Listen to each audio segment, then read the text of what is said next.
The winds of change blew over the Philippine Navy as a new chief takes over the military arm. President Benigno Aquino III presided over the ceremony, which was held at Naval Base Heracleo Alano in Sangley Point in Cavite. Rear Admiral Jesus Melan replaced Vice Admiral Luis Alano as the flag officer in command of the Philippine Navy.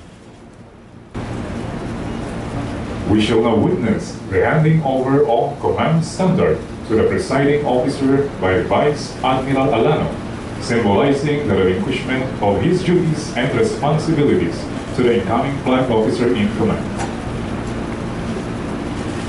Upon receiving the standard, the presiding officer hands it over to the incoming flag officer in command, signaling the start of his assumption of duties and responsibilities.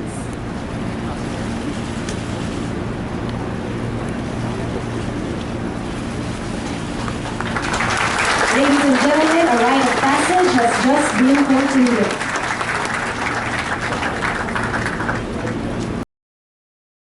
Isang malaking hamon kung paano may pagpatuloy ang mga nakamit ng tagumpay at makamtan ng mga mithiin ng ating hukbong dagat.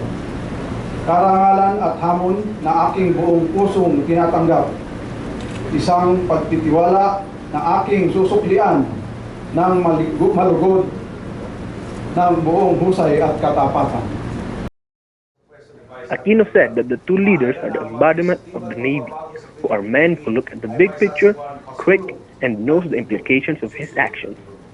Tandaan po natin, likas na katangian ng hukbong dagat, hindi lang ang pagtugon sa mga hamon ng kasalukuyan, kundi ang pagtutok din sa pangmatagalang pagsulong ng aking kakayahang pandagat.